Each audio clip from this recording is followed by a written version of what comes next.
So, hello and welcome everybody to this pre-recorded interview with Davyd Farrell, a much loved returning speaker on the Mundane to Magical Summit. Unfortunately, he wasn't able to attend on season 10, but fingers crossed, all willing, he will be returning with us on season 11. But just as an extra, and in perfect timing as always, Davyd has a new immersion, as it were. He does immersions with plants. As you know, he is a quantum plant specialist working with the energies of the plants and very much throughout all the different dimensional levels, connecting in with plant energy to give us exactly what we need in these moments, in these times that we're going through, which for many have been extremely challenging. I will apologize, I have a dog on my lap. So Davyd's new immersion is slightly different in that he's not working with one particular plant. One particular plant hasn't kind of jumped up and said, you know, this is the time for me to be present and to assist. But it's all about the return of the light, which I'm sure many of you will feel that it's perfect timing for that to happen. This year for me, and we've just been talking about this before we came on, for me has been quite dark. It's felt like quite a dark year. I've got a lot of Scorpio in my field, so I'm used to darkness. I'm used to dealing with the darkness, but this year has particularly felt that. But I do feel, and I have been given messages that 2024, we are going to be moving more into the light. It's going to start feeling lighter, which personally I can't wait for. So I think it's perfectly timed that Davyd's bringing forward this piece of work to share with us and to anybody who feels drawn to being involved. The return of the light, a journey to Yule and beyond. So welcome Davyd back to joining me. It's a real pleasure and honor to have you. Thank you, Lou. Thank you so much. And apologies for missing the M2M Summit this time around. I always enjoy doing those with you, and for sure I will be back in the spring. But yeah, you know, thank you for that setup, and maybe by way of leading into what the return to the light is all about. It's very much actually about the energy of now.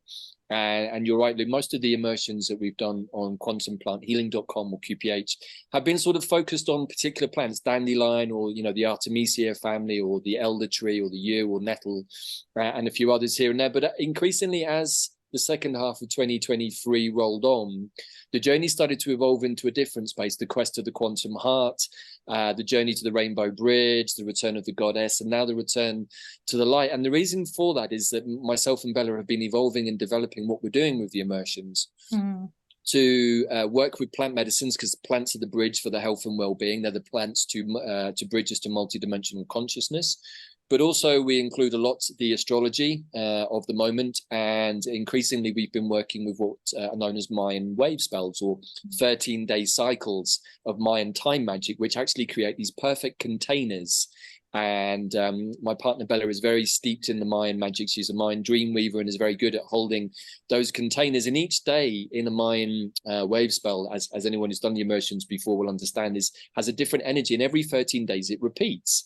But because of the 260-day count in the Mayan year, the beginning of each of those wave spells starts with a different glyph, of which there are 20 different ones. So there's a much better explanation that Bella's going to give during the immersion, but essentially these 13-day containers create these perfect sort of spaces for us to do these immersions. And you know, this one really is about the potency of solstice and the 3 days of darkness that comes after that then heralds the return of the light, or the return of the sun, which of course the church nicely overlaid as the Son of God and Jesus and everything else. But the Christ consciousness, the balancing of the Mary and Jesus masculine and feminine energy, is a big part of the whole process. And you know, as one of the talks for the immersion, I always do a piece with Mr. Pete Jackson Main, my co-host for Web of Weird, an all-round good guy that everybody loves. But of course, he always brings forth a lot of the herbal wisdom, which we then extract into a place of more quantum understanding. And the plants of Christmas time, particularly the mistletoe and the ivy, are very connected to Dionysus, the god of wine and fertility and debauchery, and Saturnalia of Roman times. And so I'll get into that a bit later on, because it's very much the energy of what this is all about. It's about potency, fertility, and planting seeds in the 3 days of darkness, which is really another analogy of saying the void or the womb space. And, and then when we get that spark of the sun, the solar energy coming back, which is also connected to the exchange of the trees, of the holly and the oak being the king of summer, he then brings that solar energy back, and we can use that energy to ignite our dreams in the void space. So that's a kind of a brief synopsis. But before we get to that, I want to kind of just review some of the things that we were talking about, Lou, because, we're very much engaged in the same kind of work. Our work can be a little heavy sometimes, a lot of extracting of dense materials from people's fields, and we both have a lot of Scorpio in our charts, and so we naturally seem to be drawn, as Scorpios are, to that kind of work, right? But it also affects us, and I just want to share a little bit about that, because I know that you've been affected somewhat by health issues. Me too.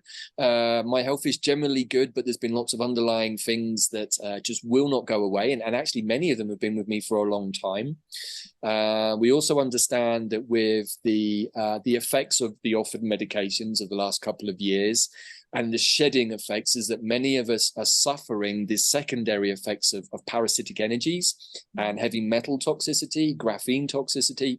And I've heard so many stories of people going to hospital with conditions that they just can't give a solution to. And so they're just given a load of medication. So we don't really know what's wrong with you. We're not even sure if this medication will work, but here you go, knock yourself out. And I've even had people having items of their body removed, even though the doctors were not really sure, well, is it really breast cancer? Is it something wrong with Hey, we're just going to get rid of it anyway. Wow. And I'm just like, wow, and then, even some of my own family members have been suffering with what they call long CV. And I'm like, but you were, even by one of my family members in missions, they were suffering with that before the pandemic kicked in. So I'm like, okay, so what is going on here? And I think that it's worth a review, because there may be many of your audience, as there are indeed many of our wider QPH tribe, who've been through similar things, not only physical ailments, right? Deeply psychological processes, deeply karmic soul journeys that have had to come to a conclusion. And I think that as we reach the end of 2023, whatever journey we've been on, I think has come to an end. We've gone through a resetting process during November. And I think myself included, many of us are like, okay, so we sort of survived whatever that was. Astrally, I'm still here, and I can see that from the astral space that things are mostly clear. However, in the 3D, it kind of looks pretty confusing. Good guys, bad guys, this country, that country, this person, good person, that person, bad person. Everyone's divided, everyone's pointing fingers. And meanwhile, shit just seems to be carrying on much the same. Yeah. Which for many of us who've been tracking this process, I would say has brought in a certain level of disillusionment. I've definitely had to battle that a few times when I thought, okay, this is the moment that we're all going to kick on, big revelations. Finally, the collective is going to wake up to what's really going on, only for more BS to be served up through the mainstream media. And so where do we put our attention, Lou? What would be the pertinent points of 2023 that you would like to review in this talks for everyone listening, to say, hey, maybe we're not the only ones going through this? Yeah, I think, obviously everybody's on their own individual journey. And for me personally, I have seen many cycles come back round. And really interestingly, just about a week or so ago, I actually had to reach out to my clan members from the shamanic side of things for me, because I actually thought I was going completely insane. That I'd completely lost it. And that for me is a core fear, because when I came in, I was aware who we all are. I was very connected. I was a channel. I would put my hands on people and take their pain away. And I was told that the white van with the yellow wheels would come and get me if I didn't stop. And so from my early memory, I have been absolutely petrified of being classed as insane or going mad. which shut my clairvoyance, my clairaudience. I would have nothing to do with seeing what wasn't there or hearing what nobody else heard. But of course, we can't shut ourselves down. We can't shut our truth down. We just do things to kind of cope and get through the 3D life, the vibrational life that we experience around ourselves. And so I shifted into claircognizance. And so I had a sense of knowing, and I was still doing the work, even though I was pretending to myself I'd locked it in a box and thrown away the key. But interesting for me, it had literally just the other week come back round. And I woke from some dream work where I was doing some shamanic work in dream time. And I woke up and I, honest to goodness, didn't know what was reality at all. Right. Interesting. And I think from the global perspective, I think that is a thread. What is reality? What is really going on? It's such a confusing picture, especially for anybody who is sensitive to energy, because you feel a certain thing and you're looking at something that is completely contradictory. And like you say, we think, oh yes, it's going to spark off, it's going to kick off, we're going to have the revelation that Spirit had told me that it was the year of revelation and things like this. And it's like, from an individual perspective, yeah, sure, but I've not seen it on the collective. And we think we're going to get those big moments and it just peters out into nothing.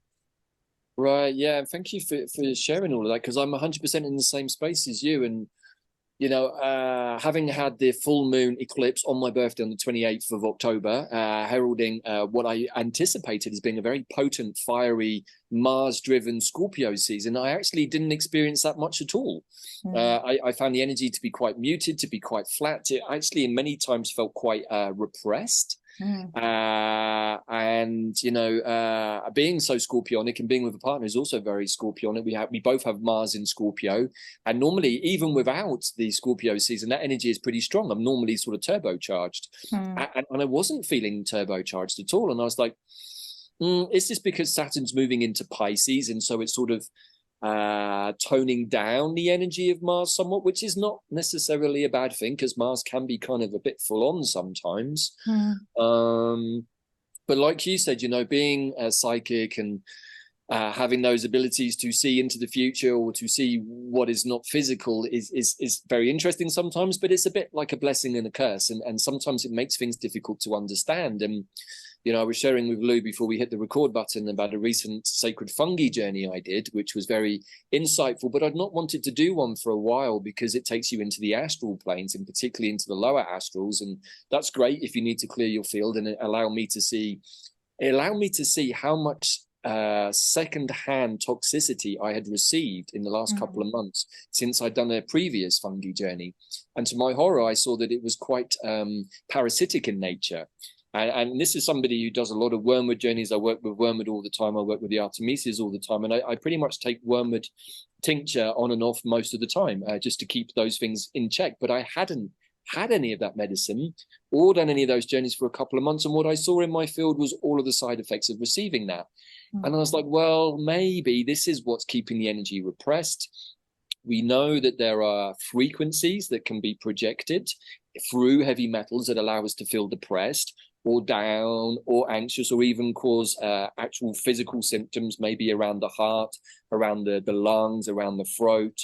I definitely, for sure, Lou, have experienced fogginess up here many times, third eye chakra, crown chakra.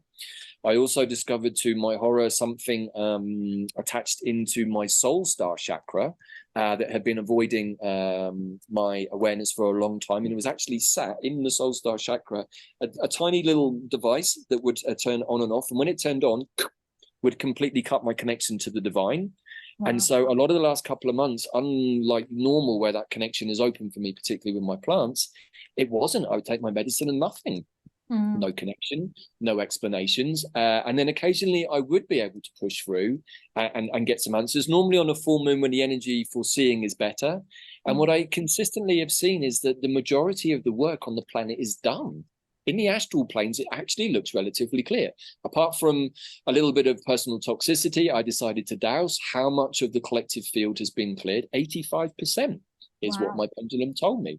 And I'm like, well, okay, that makes sense. But then we have the situation that we see in the political space with the wars going on, and the one in the Middle East is particularly confusing. It doesn't matter whether you look at it from one side or the other, or you take an eagle's perch perspective, as I've tried to do, and say, hey, I have my personal opinions from the past that I would automatically have assumed this, and this, but that doesn't seem to be quite true here. What exactly is going on? And I think that it's almost impossible to know what's going on. And I think that the trick here is not to take sides, because then you get involved in a division, which, as we know, has been a big part of it. Get a jab, don't get a jab. Side with this country, don't side with this country. Believe in this religion, don't believe in that religion. All of it, either or, either or, either or. And we know that this is duality, right? And so the trick to either or is to go, well, both can be true at the same time. Let me just take the elevated eagle's perch perspective, right? So disillusionment, I think, has been a big piece for many spiritual people, many YouTube truthers that I follow. I've definitely seen moments where my personal kind of frustration was also being matched by others. Like, okay, we're ready to go. Feels like the financial system, feels like this, feels like that, and then whoomp, nothing. So I just want to share some of these frustrations. I know that you've been feeling them, and many other people too, because it's like, I think it's part of the collective piece. And it's like, well, if the astral planes are clear, mostly, and we've been doing our inner work, why are we still stuck? Is it because we don't have a collective shared vision? Maybe. Is it because we don't have an individual vision? You know, we're so used to being catered for, let's say, by the TV, by the pub, by the holiday, by the governments who want to look after us because they only have our best interests at heart, as we all know, you know, all of this stuff. And it's like, I feel like somehow 2023 has been incredibly rough. It's definitely had beautiful peak moments, often to be followed by moments of desperation. I definitely can concur about the insanity. I think that maybe is a fear of all deep-rooted Scorpios. It's like, I'm not crazy honest, but I need somebody to tell me that I'm not, just in case I am. But this is the only thing that this is the thing that I go to that keeps me through. And if it helps anybody else, wonderful. Right. Nobody who is actually insane questions their insanity. I used to work in acute mental health. If you're insane, you absolutely, utterly believe that your standpoint, whatever it is the right one. If you're able to actually be questioning, which feels 10 times worse, to be perfectly honest with you, if you're able to actually question, am I mad? Am I going mad? Then you're not. Just for the pure fact that you're in that state of in between, you know, one foot's in both camps. I remember it must have been about 4 or 5 years ago. I must have been going through a moment of some sort of severe self-doubt, and I remember calling all of my friends and saying, hey, I just need to ask, guys, like, do you think I've got Asperger's or something, or do I have some sort of mental issues? Because I'm not sure that I'm the same as everybody else, and I feel like you lot are all humoring me and just saying, don't worry, it's just Davyd, he's a bit weird. And I actually, my friends said, no dude, you don't have Asperger's. You are absolutely crazy. We do agree with that, but you don't have Asperger's. So, you know, I think that, you know, as a couple of my friends said, hey dude, by the very fact you're calling and asking me this tells me that you're okay, you're not going crazy. But, you know, I think it's worth sharing because, you know, we've been through it for a huge psyops piece, right, Lou? And for those of us who are psychic and empathic, it's been hard, you know, to see what is going on with our clients and try to explain to them, only to be met often with a lot of resistance. We know that there's maybe 15-20% of the population have been aware of most of what's been going on from the beginning. So we've been very much the minority trying to hold a space, hoping that we would get to this point where the revelations would come and people would say, oh my God, that's what's happened. Well, the revelations have already all happened and that hasn't kicked on. So I think it's left many of us, myself included, in recent months going, well, what the hell is this all about? And where do we go from here? What's next? I want to prepare for a new earth. I want to plan for it. But heck, if I'm in that new earth on my own, then, you know, like, hold on a second, where is everybody? Like, you know, so I think it's worth exploring all of these themes because I know that a lot of our tribe, and maybe your clan too, have been saying that they've been feeling isolated. It's difficult to connect with people. For sure, I found the same thing. Going back into the world or out into the world, you know, as a Scorpio, I observe many things, many people walking around like this all the time, plugged into a metaverse, people in service industries, in shops, restaurants, just not really there at all. You know, you ask them, can you go and check something in the shop? 20 minutes later, they come back and say, hey, did you find that? Oh, I completely forgot. Sorry, man. I'm like, you went out the back to look for something for me. 20 minutes later, you come back and you forgot that's what you went out for. And I've had that more than once. And it's just like, okay, that's just in a day-to-day sort of sim world version, but connecting with people again at the heart level has been quite difficult. And, I think that we do have a lot of issues moving forwards, Lou, as to how do we deal with the after effects. And maybe people like me and you have felt more succinctly, but for the majority of the population is not being experienced or seen. And for those of us in this position, how do we move forwards with our world? The bifurcation point, so to speak. Absolutely. And I do think that there is that element of absolute exhaustion that is also, kind of feels like the elephant in the room as well, because like you say, we've undergone to a very obvious degree over the last few years the sheer level of manipulation and control. And yet, I mean, I came in the 60s. That energy has been going on my whole life. I mean, right. I was aware of it and have been aware of it my whole life. That's why I completely recognized it when it was beaming through the TV so obviously over the last few years. However, to, in a way, combat that and remain that 360-degree view, that 10,000-foot view, through really challenging times when your family members are just completely bought into what's coming through the television, or people on the street that you bump into, you're literally the only person holding that space or attempting to hold that space, is utterly exhausting. And like you say, when you're then also dealing with, from the multidimensional perspective, all of the, and I'll call them attacks just because energetically that can be how it feels, through whatever, shedding, through the vibration that's coming, through the electromagnetic waves of all the different things that we're being subjected to more and more and more. I mean, I can't tell you the number of different masts that have gone up in my local area over the last couple of years. It's ridiculous. But, it's just utterly exhausting to the entirety of our energy field. And so when we're trying to create new earth or maintain that momentum, it's really, really hard. I think, we all kind of come to a standstill, and we kind of just go, oh, I've got to take a time out. Yeah, agreed 100%. And thank you for bringing that up, Lou, because exhaustion has been a big part of it. I'm going to, as always, I try to speak from my own direct experiences, but also what other people have told me, yourself included, and many of my colleagues, and I've seen it. People are exhausted. It's like a war fatigue. We've been basically in an all-out energetic assault. Whether you perceived it or not, it's probably just dependent on your DNA coding and psychic skills. But we have been assaulted since the beginning of 2020, and actually going back, we've been assaulted probably most of our lives. But it definitely ramped up with the beginning of what happened in 2020. And I don't like to necessarily these days put things into the realms of psychic attacks. I'm trying to use different language, but for sure, Lou, I've been assaulted pretty consistently almost every single day of the last 12 months, almost every single day. And I have the tools, I have the shamanic tools, I have the training to deal with that, shared it through the protocol so other people can, and moved mostly beyond the really degrading effects of that, i.e. nearly getting hospitalized a couple of times, nearly losing my marbles a couple of times, and come back to a much more grounded, centered space, which has been a result of the energies of the last couple of weeks, I would say. But also, I'm still having to clear myself every day. Every time I go into town, I come back and I sit and I meditate for 10 minutes. Like, how am I feeling? Well, I'm feeling a little anxious, a little rough. I check in with my pendulum, or I take some of my medicines. Oh, I've got some things in my field. I'm still being assaulted.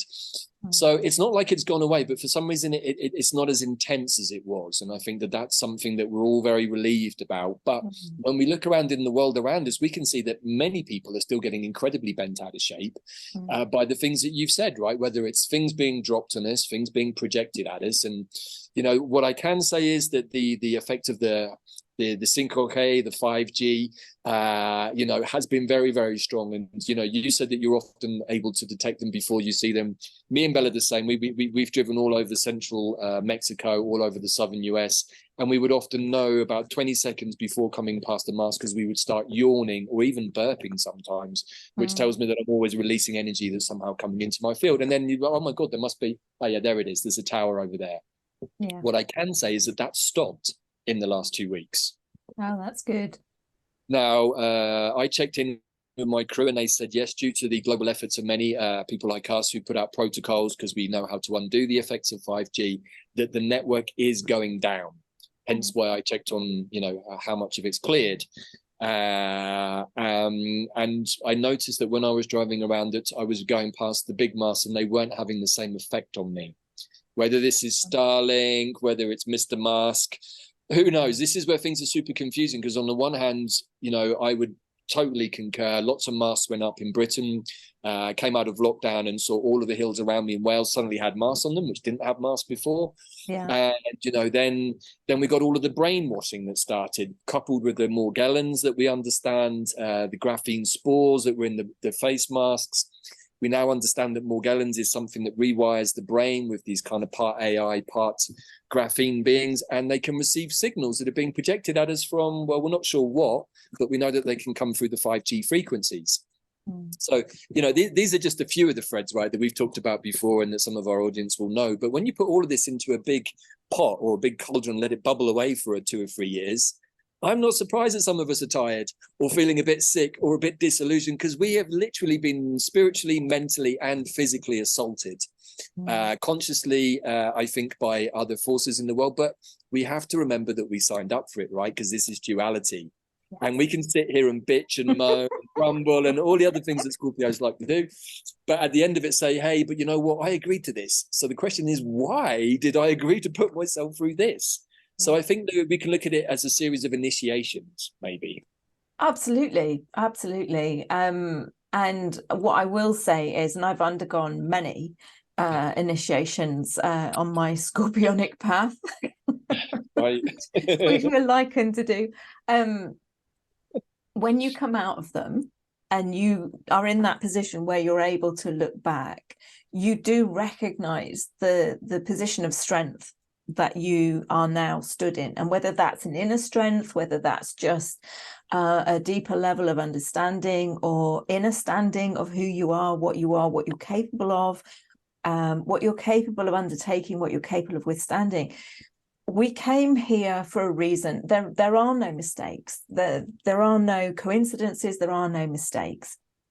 There are varying paths that we can go down, and it's our choice in each moment that directs the experience. But it's coming into that place of, okay, I came here now, I came here for this time. And whatever position I'm in, whether I've done loads and loads of work and I feel like I'm in a position of strength, or whether this is part of my initiation to bring me into that position of strength, is perfect. So just getting into that, okay, well, where am I going moving forward? What is not the purpose? Because for me, I'm always shown that the purpose is the same for everyone, for us to come into authenticity, for us to come into wholeness. And to truly recognize who and what we are. But what's my mission? What's the day-to-day action direction? What am I here to do? What am I here to share? And how does that get to look? And that's the thing for me, that I feel we're moving more into a state of clarity. We're shifting out of the density. We're shifting out of the fogginess. We're shifting out of I haven't got the energy to even contemplate what I'm here to do or how. Right. And we're moving. I personally feel, from the energies that I've connected into, we're now moving into a much clearer state. And so to me, it is allowing ourselves not to be fearful of the void, allowing ourselves to go there and embrace the dark places within ourselves, not from that position of fear, but just from curiosity more than anything. If you can't go in with anything else, and come like a true Scorpio. Absolutely. Well, I don't know any other way to do it, to be perfectly honest with you. But what you've said is so true, Lou, and I think it's really important. I agree with you. It's been a foggy period. I know that we've got a new moon coming up on the 12th, which is the first day of the return of the light. We'll talk about that a bit in a minute. But that new moon is very filled with the energy of Sagittarius, but also Venus and Neptune are going to play a big part in it. And Venus is going to be entering Scorpio soon. So we can all look forward to a little bit more of that kind of energy in our world. And Venus in Scorpio is a nice combo. Let's just leave it at that. But it also fits very well with the energy of this time of year, which I was just blessed enough to be recording a piece for the immersion with the beautiful brother, Mr. Jackson Maine, and we were looking at mistletoe and ivy, both very powerful medicines, a little bit overlooked in the modern world. And I don't want to give too much away about that piece, which will be shared during the journey, but both of these plants have the qualities of fertility, Dionysus energies, very much celebration. There's often wine involved. But what's really interesting is that both actually have the ability to fight cancer. And one of them, I think it's, let me get this correct, I think it was a mistletoe, not only has the ability to be anti-cancerous, but it also has the ability to fight the chemotherapy side effects. Oh, wow. And the Druids venerated mistletoe, and it was cut with a golden sickle, I think around the solstice time at a specific moment. But the mistletoe was not allowed to touch the ground. It had to be venerated and kept above the ground. And so I think that what's also interesting is that both of these plants have anti-parasitic qualities, and we can think of cancer even as being a parasitic quality that comes in. And looping back to my sacred fungi journey the other night, what I saw from Wormwood, who started to do her process in my field, even though I hadn't taken any of it because of my connection, she was doing her work, was I started to see lots of tiny little weird bacterial parasitic beings like spirochetes or things that might burrow into our system and remain dormant and hidden. And I think that what we're being guided to do as part of the container for the return to the light, especially for the first week or so, as we get ready to plant our seeds in the void, is that we are being asked to double check our fields. Because if we're wanting to plant new earth visions, but those visions are contaminated or hijacked with old paradigm thinking, which pretty much covers everything that we know, right? Yeah. Then we're going to bring all of that stuff with us. But that's actually impossible, because as our wonderful erudite astrologer, Treasure Pam Gregory, always says, those frequencies cannot exist in the same space. So this is where I think we're at right now, is that we're getting to the sort of tearing apart place, which is like 80% of my field's ready to go to New Earth, but 20% still bogged down by parasites and back doors and tentacles and yucky stuff that normally we clear out of other people's fields. So I'm thinking to myself, well, okay, as somebody who's done a lot of detoxing and a lot of parasite cleanses, even I'm being encouraged by my plant allies to have another look, do another cleanse. So I think that this is really important, because if we have parasitic beings sucking on our energy, or even implanting ideas or thoughts that are not naturally ours, alien ideas, literally, we're going to take those on and we're going to put those into our visions. And so we end up going to channel other energies, let's say intelligences, that we don't mean to channel because we haven't bothered to look inwards enough. And I think that you said it, it's all about going internal and checking that I'm being responsible for myself, energetically speaking, because look, we can tell from our experiences in the wide world that most people aren't doing that, and hence we're getting sick off the back of it. I'm not pointing fingers. Those people don't know. That's not their, I do know, so it's up to me to deal with it. So the first part of this journey, Lou, really is about tuning into the energy of the new moon on the 12th in Sagittarius, very strong Neptunian creative energy. It's also the beginning of a Mayan wave spell, which is the Red Skywalker. The Skywalker glyph in the Mayan calendar carries the energy of the number 13, which is a goddess number. Yeah. It also happens to be mine. I'm not a red Skywalker, I'm a cosmic Skywalker, but the Skywalker's energies is really about being able to explore, to transcend time and space, and to be able to harness all of the information. It's much more of the quantum field, really, and harness it into something that can be brought down into 3D that's coherent. Because otherwise we can have lots of dreams and visions and ideas, and they just stay up there and we never do anything about them. Like, oh, I dreamt about this. And like, okay, what action did you take to make that happen? Oh, nothing. It's still a dream. Oh, well, it's going to stay a dream, right? So, I think that what this time of year is encouraging us to do is do a cleanse, work with the plants of the year, the mistletoes, the ivies, the oaks, the hollies, maybe even work with a wormwood to cleanse the field, and make sure that we're going into the solstice and the 3 to 4 days afterwards. And as Pete himself said, you know, if you do anything else this Christmas, give yourself those 3 to 4 days, the days of darkness, the void space, before you celebrate the return of the light, to be with yourself. Do your Christmas shopping before the 21st of December. Get yourself organized so that you're not in the mad mass of shedding shenanigans that's going on in your local department store, where everyone's crazy. And of course, you know, at Christmas time, everyone gets stressed. Everyone's dealing with family. These are high tension moments. And when we have high tension moments, we're in an emotionally disturbed space. When we're in an emotionally disturbed space, it's much easier for stuff to go, oh my God, there's dinner, right into our fields. And I know that whenever I go out into public, into busy spaces, and I've got some emotional disturbances going on, something that's bothered me or triggered me prior, that's when I get slimed the most. So I've learned that I really have to go out, ground myself, center, activate my toroidal field, make sure that I'm in a good mental state, and then I can navigate.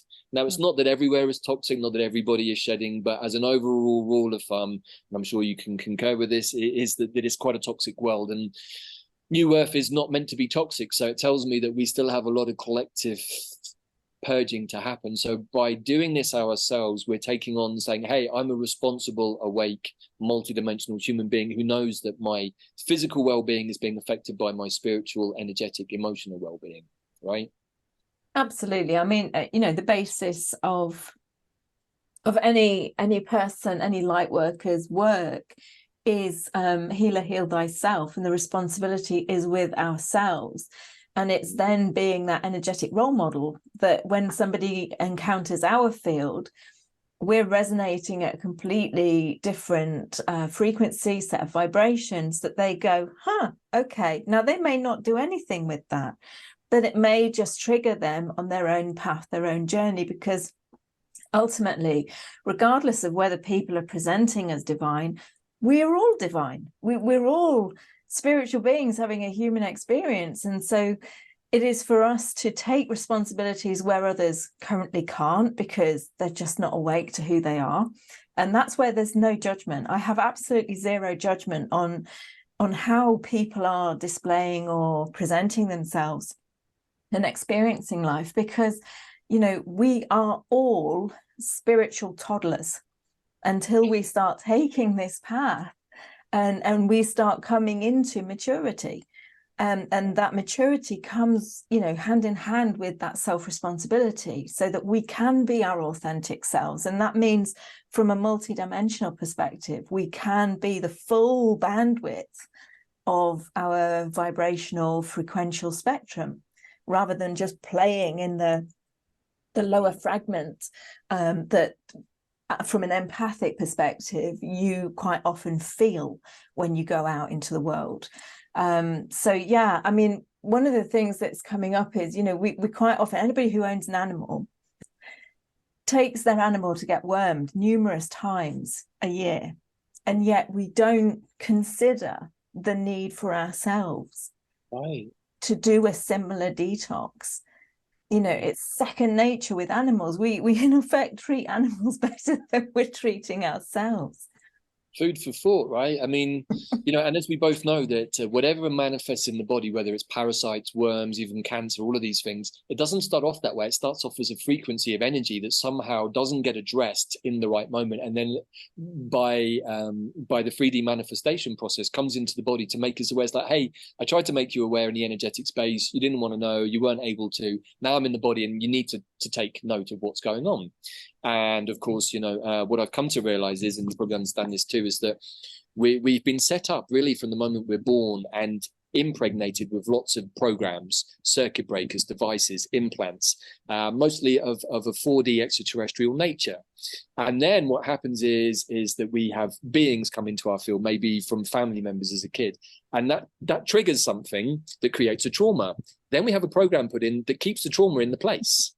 Right. And so these traumas and programs have been running since we're probably 3-4 years old. When the original trauma happened, it normally is coming through another human being, but is being triggered by another non-physical being. And so once you understand this kind of dynamic, you realize you never had a chance. So then you're like, why on earth did I agree to this? And then the realization comes that you agreed to do this so that you'd understand this, so that you can get back to exactly what Lou just said, which is the realization in a 3D suit of your authentic self.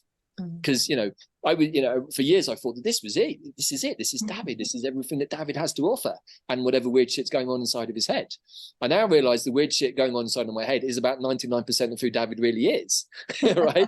And this bit is just one avatar projecting into this reality.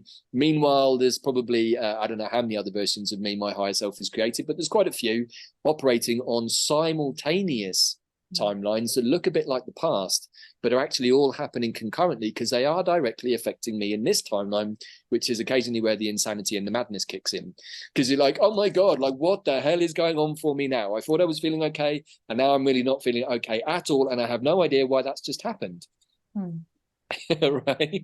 So if you've experienced that, anybody, you're not alone. Don't worry. It can happen. Perfectly normal. It's perfectly normal, particularly if you're Scorpio. But I just want to add to what you're saying there, Lou, because I think it's really important. And what this journey is about, the way that we've constructed it, is working very much with the energy of the new moon. The journey's 13 days, and so the full moon on the 26th is just a couple of days after. As is often the case with Mayan time and magic and wave spells, is it just seems to synchronize amazingly well with the astrology, right? So we've got the new moon is the first day. It's also the first day of the new wave spell with the Skywalker. Interestingly, it's also the it's the day that we're releasing the very last module of an amazing pathway, the Stellar Nations pathway, which we've been running with our teacher, Leslie Shankman, since the summer. And that's looking at basically the blueprint behind the blueprint, which is our authentic selves.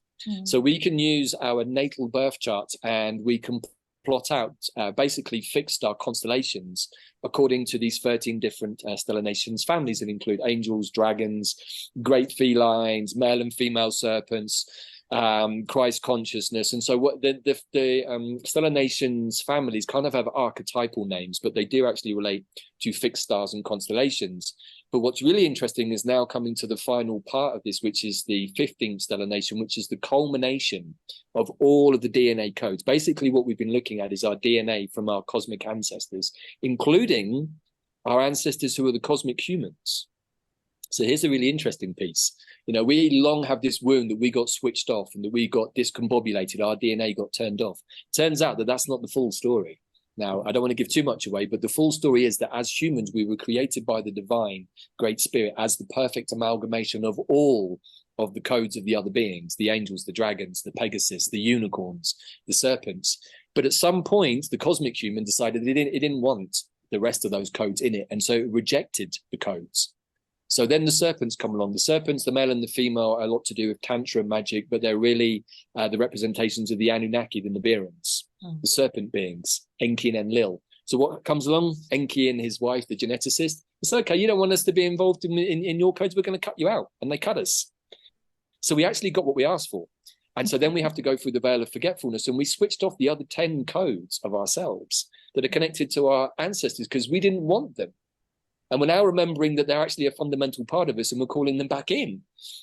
So the Holy Spirit, and I wish to God that somebody had explained this to me when I was a kid, when I was bored to tears at church. The Holy Spirit is another name for the quantum field, the collective field of all that is. And as cosmic humans, we were already super connected to that, but we disconnected ourselves, right? So we really have nothing to blame anybody for other than ourselves. It's like, hey, I did all of this to me. We did it all to ourselves. Why? Well, that's where the job gets really interesting, and we come back to Eagle's Perch and duality versus non-duality and showing up in our authentic selves. But because we're combining the release of the Return of the Light with this release of the final module, we're going to be calling all of that collective energy of the Holy Spirit into the container space. And actually, we have Leslie, our wonderful teacher. She's just done a deep dive on the cosmic history codes of the solstice through the solstice chart. So if you haven't seen it already, everybody, please do check out that episode on the QPW and QPH YouTube channels. Put the link in the bottom. But it really, what's interesting is that we can read the solstice through the astrology, and I've got my own copy here of winter solstice with a few interesting additions, which maybe I'll share in a minute. But behind that are the fixed stars, and we can read the energy of the solstice from a more cosmic perspective. And lo and behold, it fits perfectly with everything else to do with the solstice. So do check out that show. It's super interesting. But Leslie will be doing a talk during the immersion about particularly Ceres and Black Moon Lilith, and which of the cosmic codes are getting affected through those two, because it's all to do with the balancing of the female energies. So don't want to give too much away, but she's going to be sharing more about that. But also on the lineup for the journey, we're going to be looking at alternative views of Christmas and Yule. We have the wonderful author and druid Ellen Everett Hopman, who some of you may have known. She's written lots of books on druidry, and she's going to be talking about the sacred rites and plants of Yule and Christmas time. Of course, myself and Pete doing our usual plant piece, but we're going to be also looking at the nature of intention. Our friend and teacher, the geomancer, Dr. Patrick McManaway, who we've just been running a course with on QPW about geomancy. His whole mantra is bless everything. He's very much about the keys to grace, and we're going to be looking at how to harness the energies of this time of the year. I'm going to be calling on my old teacher, Michael Dunning, the yew shaman, because Yggdrasil, the yew tree, is very much holding the energy of the toroidal field of our planet, of our individual fields, and is very connected to Christmas as well. So you can find all the details for the entirety of the 13 days. It's pretty much a transmission every day. Every day, Bella also shares the glyph of the day as a sort of a 10-minute meditation in the morning, as I think you remember, Lou. Yeah. And that kind of sets you up as an intention. It's like a mini container within a container. So every day is a perfect container, as Dandelion would say, connected to the divine. Every day is divinely perfect. But when we're working in an overarching container of 13 days, and each day in a Mayan glyph leads one to the next. So the first day is about intention. Second day is always about polarity. Third day is always about service. Fourth day is about your self-existent nature, and so on and so forth, until you get to day 10. In fact, day 9 is the day you set intentions, and then day 10 is the day of manifestation. Well, in this wave spell, the day of intention is the day before solstice, and the day of manifestation is the solstice or the Yule. Wow. Right. So we then go into that space, and the day of day 11 and any wave spell is always a day of liberation. So the nature of the 13 days always goes the same way. However, the glyph that affects the energy of the day changes. And so that's where it gets really interesting. And that's what Bella's beautifully explaining on the journey. But also the whole emphasis of this journey, Lou, is to kind of counteract what we've just been talking about, which is the blues. Wintertime, we kind of nosedive into the depths anyway. We have the wonderful holly tree guiding us to the solstice point. Then he exchanges the kingship with the oak, and the oak is very connected to the druids, and the druids are a solar lineage. You know, there was a difference between druidry and bardistry, and in my teachings, I was always taught that the druids were a solar order, hence very connected to the angelic energies, very connected to the sun. Bardistry, however, is a much older kind of energy form that I think comes more from Lemuria and from the yin world. It's very much about holding space and containers and stories and analogies, whereas the druid, the sun, is very direct, very yang, very masculine, very external. So we've got this beautiful womb space, right, from the Yule, which is about the emptiness, the void, and creativity. And then we know that we've got these 3 days, including a day of manifestation and liberation, in which to plant our seeds, so that when the sun returns on the 24th, which is the day of transcendence in this wave spell, we're calling in that spark to give fire to our beautiful prayers and dreams. And so the whole of this wave spell is really about getting the creativity, the inspiration, getting clear in our physical bodies, in our energy fields, clearing out the junk and gunk from the year of 2023, which I would suggest for many people has been a challenging one. I don't know too many people who can sit back and say 2023 was the best year ever. I haven't met anyone who said that yet. Maybe for somebody, maybe for Mr. Gates, I don't know, he's probably doing quite well off the back of the last few years, if indeed he's still walking the earth, and that's a conversation for another time. But, you know, I think that what you said is true. This whole journey is about turning up in our authentic selves. But most of us have no idea what that looks like, which is why we need to clean, to stop the voices, to stop the programs, to stop the inputs, the psyops, the propaganda, the media, all of that, which convinces us of things that are not really us, right? And, absolutely. Yeah. You know, if we can't be ourselves, then what are we doing? Absolutely. I'm just being shown a marionette, you know, like Puppet Master. Now, we've seen over the last few years, those who had eyes to see, and again, no judgment, we've seen the obvious puppet masters, the obvious strings and play. And everything's a mirror, external, internal. And so everything has been divinely orchestrated to enable us to take these steps on the internal journey, which is basically what it's all about, to come into that authentic state, to come into our authenticity. We get to see the puppet strings that are playing us and moving us in the outer world, so that we can then connect with the invisible puppet strings that are, you know, interfering, influencing us within the inner world. And again, you know, they can look a multitude of different ways. They can be from the physical perspective, you know, the parasites and the fungi and the bacteria and things that are creating disturbances and distortion within our energetic physical field. But then we've also got the soul contracts, the, you know, all of that kind of stuff, you know, all of the extraction work from a shamanic perspective, everything that isn't us, that we get to kind of clear out, to then find, actually, after all that clearing, that bit that is us, and then allowing that to expand and grow. And that's how I see this journey kind of progressing, in that the light returning is also that internal process. We have to clear out the space, we have to clear out the structure to find the spark of light, to then allow the light to expand and return in its wholeness. And once we're full of our own light, not much else can fit in unless we allow it. And that becomes the progressive journey onwards. Beautiful. I think that's it, Lou. I think you've really beautifully summed up there the whole process that we're in generally, but also why we've been guided to put on this journey at this time, to give ourselves the container to focus on that. And that's why I love these Mayan wave spells, is that, you know, whenever we do these, this is, you know, as much for ourselves at a personal level as it is for the collective and everyone taking part. Because, you know, what I've seen over the course of this year from our tribe is that when we were in container spaces together, we were all operating as a whole. And then often what would happen is when the immersion of the containers dropped out and we stopped doing them because they'd run their course, there'd be like a month or two in between. And it would often feel that many of us would get a little bit lost. It's like, okay, without the containers, I'm not sure what I'm doing. And I've seen that in myself. It's like, by having a 13-day container, I focus my attention on, like, what am I doing this for? I'm doing this because I need to set a clear intention for my life, for New Earth. If I don't do that, I'll probably get 12 days into the waste and go, oh my God, I've got that thing I need to do tomorrow to set attention. And I've given zero thought to it because my mind's been taken up with a whole bunch of other stuff. And so that's why I love living in this kind of new way with the Mayan calendar, because every day is important, every day is divine, every day has some significance. And it doesn't mean you have to live like fully like in Scorpio style in intensity in every second of every day, because that would be a little much. But we can show up in our authenticity and show up for ourselves in any moment of any day. And that's why I love Dandelion, because he's always reminding us that.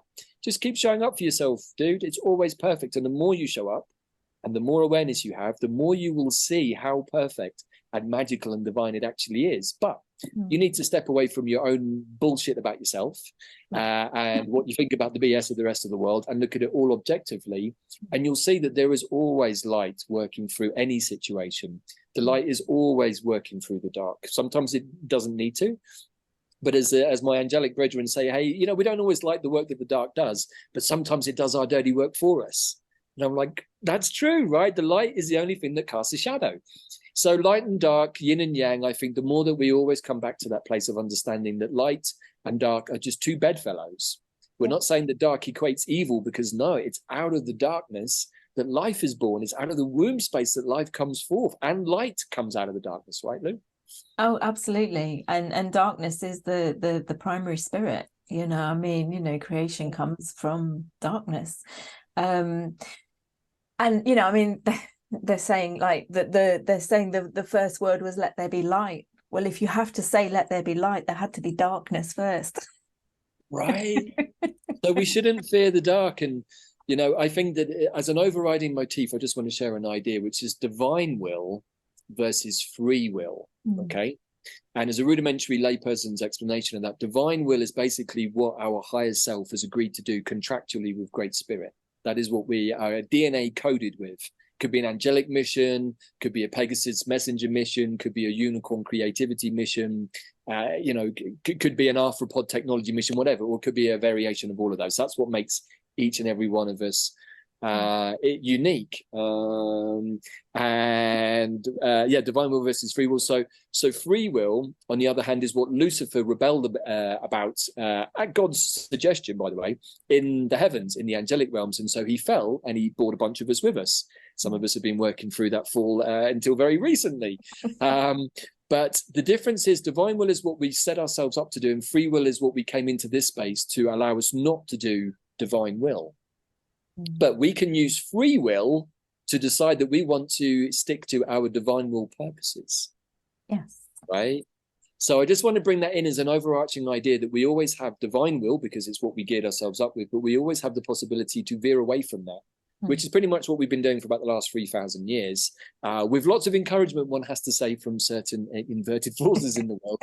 And so particularly as Scorpios, got ourselves into a lot of trouble, which is why we're Scorpio this time around, because we're trying to fix those things. But hopefully not everybody starts in that behind the line space. But it doesn't really matter, because in the end, it's all learning. And I think that that's what I've come to understand about my own astrology, is that it's all perfectly intuitive, it's all perfectly divine. And as Zach told me, in my case, I spent 200 years negotiating that particular incarnational contract. So, I knew what I was coming back into. I knew that it was going to be a shit show, and I knew that I needed to make sure that I negotiated damn hard. But I am assuming that we all do that for ourselves, or I'd hope so, right? Because at a higher level, why would we not do that? And I think that that's something I want to share. Whenever I've had bad moments over the course of 2023, Lou, I come back to this central belief of mine, is that my higher self is not here to screw me over. He is here to help me. And I've agreed to do everything that I'm here to do. And if I let go of my free will desire to basically not do the things that my divine will wants or set me up to do, then I can see the trouble that's got me into. And actually, as an adult, I'm now tired of the drama that my free will intuitions got me into as a kid and as a teenager. I'm like, I don't need the drama that comes with that free will. I just want to be me, and I want to do the things that I'm here to do. But that's, I think, more of the yin, her story, the yang, his story that we've gone through, is we've had to experience both. We've had to experience what it's like to be bound by divine will, and then given the free will to go away from it and to see what that actually means, karmically speaking, to go, oh shit, I think I want to come back to my divine, authentic self. Absolutely. And again, it's the summation of the fact that we exist in the 3D, lower 4D, in this polarized reality, in duality. And so we've got, the good, the bad, the light, the dark, in that very kind of comparison way. And that, because I came in and said, why on earth have I gone through this journey of coming in knowing all of this stuff, to look it in a box, throw the key away, to spend the rest of the 50 years unlocking the damn box. Right? It's been a lifelong meditation for me too. It's just like, okay, so I agreed to come in, and what I now understand about my childhood is it was always going to be a certain way. I was literally compromised from the moment that my head popped out into the light for lots of reasons that have taken me 40 something years to work out. So why on earth did I agree to do all of this? And that's when I had a conversation with Zach, the Ascended Master. He's like, well, dude, yes. If you look back across the other timelines, you'll see why you agreed to do this, but I'm also going to let you know it took you 200 years to decide to come back. And so what I understood was that this, astro chart was a very, very carefully chosen moment on the planet for me to incarnate through, a certain blood lineage, we can say. And what it's done is it actually, when I had that realization of like, oh my God, I needed to come in with very, very precise astrology, which I do have to do a bunch of things because it's exactly what I have to do. And maybe some of you out there have that, maybe some of you don't, but it's like when you have big karmic situations you have to resolve, you need to make damn sure that you've got the coordinates right. And so in my case, that's what I had to do. But I realized that it also precluded many weird things from my childhood that I could never make sense of. I'm like, no, that it was already predestined that was going to happen. So I spent a long time being pissed off about things from my childhood that didn't work out the way that I wanted, only for me now to go, shit, it had to be that way. And it had to be that way for a bunch of reasons that I needed to resolve within myself. Other people around me needed to resolve at an astral karmic level. And I needed to come to this place to be able to understand that I chose to do all of that. So, it's a bit like the human saying, hey, it's everyone else's fault that we got our DNA cut off. It's like, not really. You asked for that because you rejected everybody else. So I think the more that we play with these ideas, Lou, you know, these 5D eagles perch ideas, the more it breaks down our attachment to this. Who is Davyd? Who is Lou? Well, we're just beings that are momentarily presenting themselves in this time-space continuum to share, hopefully, some level of wisdom from somewhere, right? And we're all doing that. We're all avatars having a momentary 3D experience as spiritual beings and trying to make sense from a higher dimensional perspective what it's like to be in 3D, right?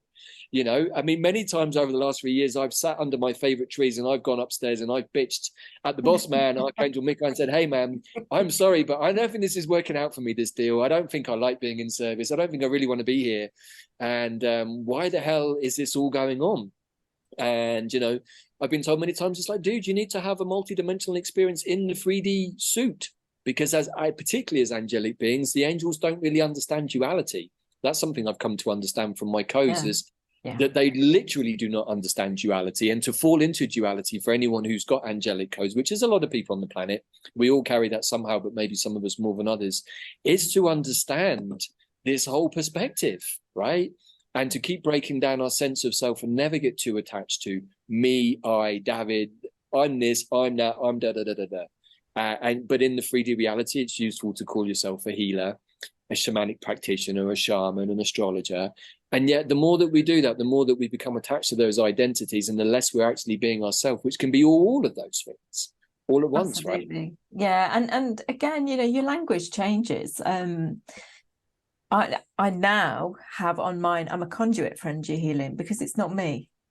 Right. It's not me. I'm not doing it. I'm just the conduit. I am the clear and perfect channel. And that's basically what I said when I was 3-4 years old. That's been my mantra my whole life, is to be a clear and perfect channel. And that in effect is what this physical form is to me. It's the vessel that I'm transmitting through. All of the multidimensional elements that make up me, and that includes the collective elements that aren't physically fitting into this energetic suit that I'm engaging in this physical landscape in, if that makes sense. You know, the totally. Physical body is only one vibrational element of the whole space that we take up in this physical energetic reality that we exist within. But we are always connected to those aspects beyond that, which may present themselves as dragons, as angels, as all those other things. And so, you know, my whole kind of mantra for life was that I am a clear and perfect channel, so that I am not caught up with all the individualities of existing, that I can connect with the multidimensional elements that make us all up, and that we are all that. And another thing that just wanted to come through as we were talking, you know, we talk about returning to being the all that is. You know, we are an individuated aspect of the all that is basically, you know, the message that comes through my work. Well, the all that is the all that is. It is light and dark. It's everything. It's all the shades in between. And so when we're coming into true authenticity, we're coming into wholeness, which means we can't reject anything. And so, you know, we have all played a role within the darker path. We've all played a role within the light path. And so even those who exist currently in this physical space, who are playing what we might perceive a role in the darker path, everything is perfect. It's all coming together for a perfect reason. And we've done a similar role previously. Now, quite a lot of us get caught up on that. And it's like, oh, I don't step into my full power because I don't want to go down that route. Well, you're not going to, because once you come into wholeness, you're coming into that place of making a conscious choice. And if that journey has gone through a process of maturity, coming into responsibility, recognizing the energy that you're transmitting, recognizing the impact of the energy that you allow in, then when you come into wholeness, when you come into your full power, then you're going to make choices from a more conscious space, and you're not going to allow yourself to come into full power until you're ready to take on board the responsibility for that. And that actually is part of the journey. And that's, to be honest, what my egoic self freaked out the most about. I didn't want to have the responsibility. I can understand that one. I mean, I did a whole bunch of recapitulation processes this year, particularly when we were working through some of the nations. The dragons fell, the angels fell, the serpents fell, and so in that you have misuse of power, misuse of magic, misuse of sexual energies. All of those things all need to be recapitulated, and even if they haven't fully manifested in this life, often, particularly when you work a lot with mind expanding medicines, you can see where they have played out in previous lives. And there's a bit of me that for many years as a Buddhist student, they used to talk about playing it forwards. And I'd be like, I don't know, man. I'd be sat at the back of the class with the Lama and, often getting distracted and being a naughty schoolboy, as often I have been in the past. And I had this Australian guy sat next to me. He was kind of similar to me. We were sort of the odd ones out. We weren't really Buddhist. We were into our football and our sport. And there was a moment we both had once in one class where the Lama looked up, and he was a very profound Lama, very realized. And we both must have got the same telepathic message at the same time. It's like, oh, no, not you two again. It's like, last time I saw you, you were sat at the back of a class in a monastery somewhere in Tibet, and now you're here again. Doesn't seem like you've learned anything, you two numpties. But both must have got, because we came out and said, hey, did you get some sort of weird message like from Rinpoche about the fact that we've been here before? It's like, yeah, I got that too. Right. So, I think the point being is that we come down into this soup to learn lessons, and sometimes we learn them quickly. Sometimes it takes 1,000 years of Buddhist meditations or more, or deviations to come back to. It's like, oh my God, that's what we came down to do. And so really and truly, there is nothing right or wrong, right, Lou, in 3D and 4D. And I have to remind myself about that when I get triggered by seeing certain things on the news and going, okay, but maybe that's not even the real person.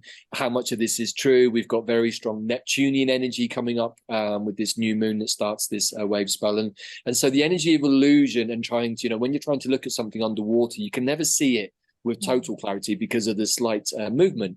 And I think that, that's on a good day. But if we're swimming in very disturbed water like we have been, it's as clear as mud, right? And I think that we're moving out of that phase. The astrology of November was very intense, very Scorpio season. We've now sort of moved out of that more into the uplift of Sagittarian energy, which is much more about exploration, adventure, higher spiritual impulses. And so maybe as we sort of wind towards the end of it's been a very enjoyable chat. I've always enjoyed our chats, Lou. And that's what this whole journey is about. For those of your audience who want to join us, you're going to be a part of it too.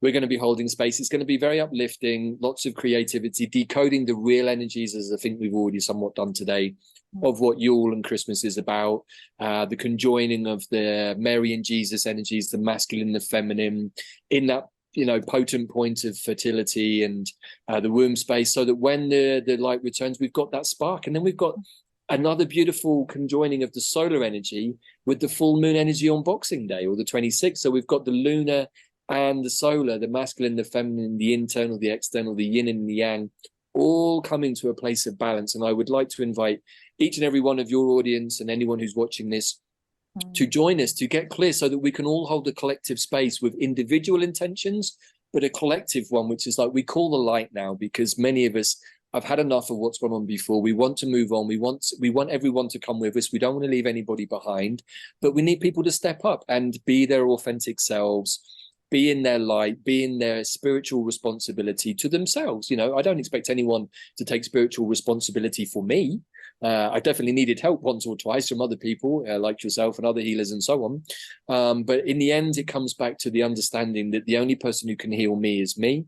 Like you said, healer, heal thyself, or, the Oracle of Delph, know thyself, is like, to know thyself is to know what's going on with you, to know where you're ill, where you're sick, where your spirit is saying, dude, you've got something stuck to your third eye, or why have you got heart palpitations, or why is that going on for you? And the process of self-investigation is an ongoing one. I think that is probably endless in many ways, right, until we get to be Buddha. And even then, when we get to be Buddha, we get bored and say, hey, I want to forget all of that, and I want to come back and try it again without any memory of what happened last time, right? So we're constantly, as I have to say, elemental essences of Great Spirit, we're constantly playing out Great Spirit's jokes for itself, right? And we just signed up, or were created by Great Spirit to experience that. And hey, thank you very much. And so this whole journey, starting on the 12th, is really about calling in that light, calling in the energy of the goddess. We're also going to be looking at some of the goddess asteroids through the stellar cosmic codes, but also with Kelly Hunter, as always. And I'm going to be doing a Moons of Mythos piece, setting up the energies of the new moons and the full moons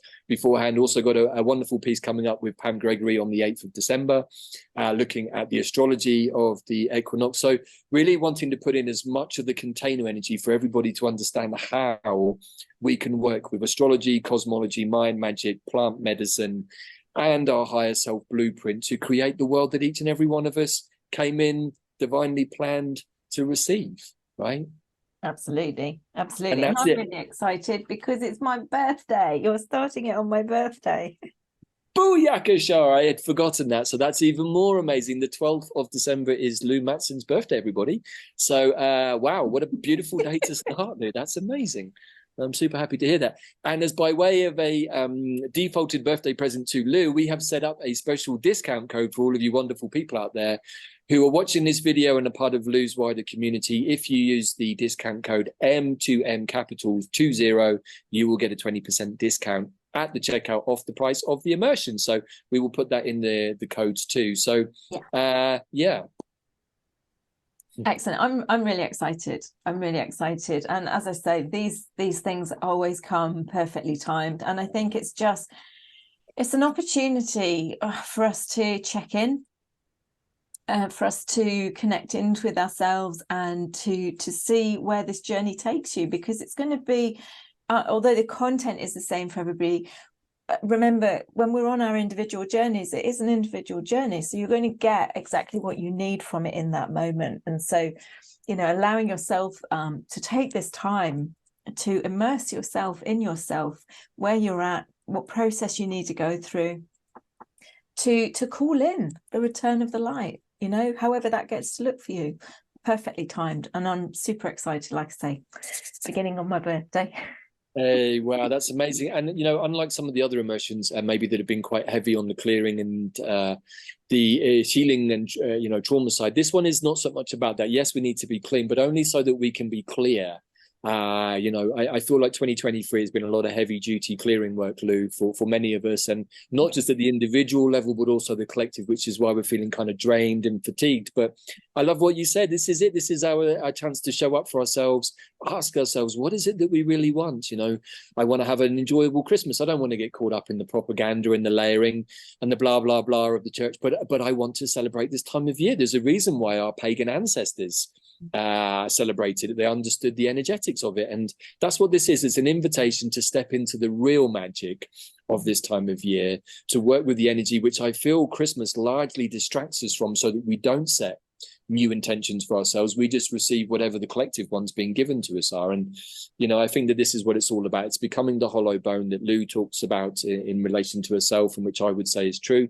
It's like in the end, what am I? I'm just a conduit for my higher self, really, and whatever else my higher self has gleaned on its infinite journeys across the cosmos and connected to Great Spirit. And so the more that we come back to ourselves, the more that we become a conduit to God, really, right? And the more that we've done our clearing, the more that we can be in that balanced, harmonious space of masculine and feminine energies, both within ourselves, but also in each and every one of our relationships, partnerships, organizations that we're involved in. We're always looking to keep that balance there. And I think that this solstice, like the summer solstice, but in the opposite way around, offers us the balance between light and dark, solar and lunar.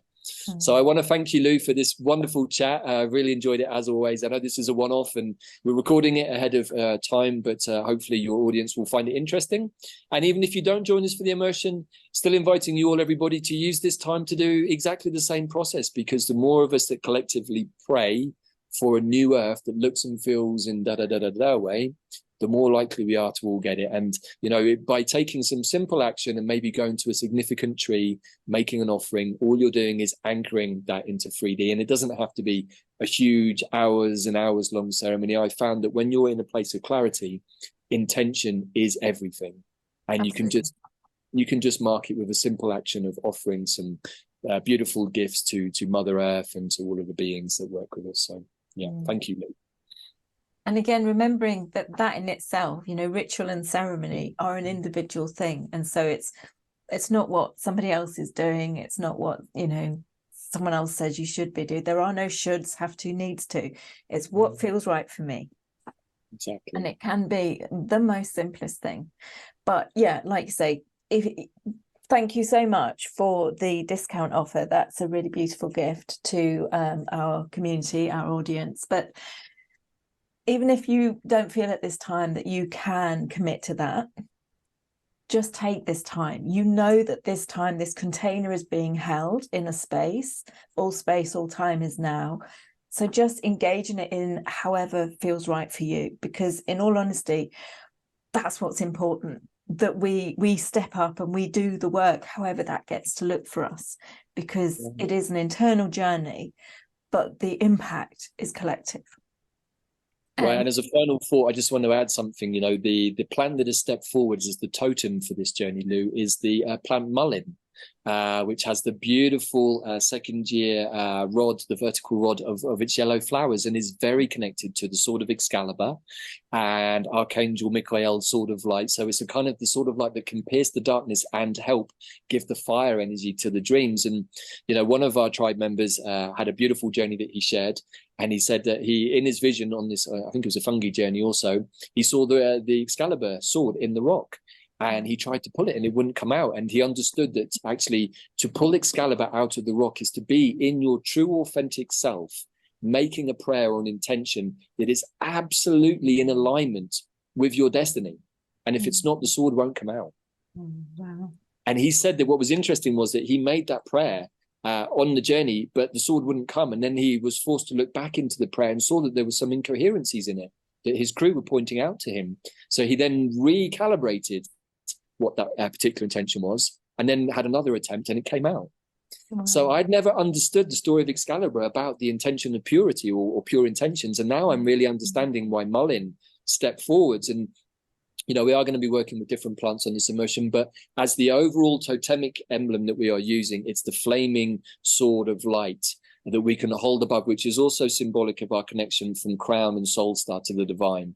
So as an overall theme, everybody, this is about connecting to our divine selves, being a conduit for our divine selves to manifest into 3D, so that the divine blueprint that we set up for ourselves can now come down and manifest. And each and every one of us did that on the planet.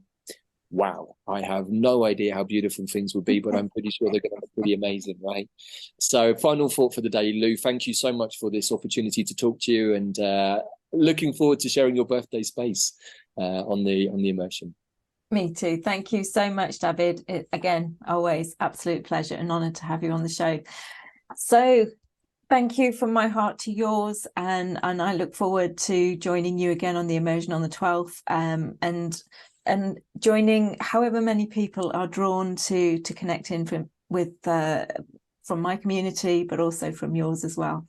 So thank you again, and I look forward to connecting with you again come the spring. Let's see where we all are then. Well, we're going to be ahead of that big eclipse, right? That's happening in April in Texas, weirdly, which is also forming a cross, very much connected to the Crew constellation, which is very much connected to the Christ consciousness and the Jesus and Mary energy again. So very interesting. Many of the things going on at April next year. So looking forward to that, Lou. Maybe we'll have a better idea of what's coming towards us, or how much our dreams from this period have come true already. We'll see. Yeah, absolutely. All right, everybody. So I'm going to sign off there. I look forward to sharing space with you all again in the near future. Much love, everyone. Take care. Bye. Ciao, everybody. Big hugs and blessings. Bye.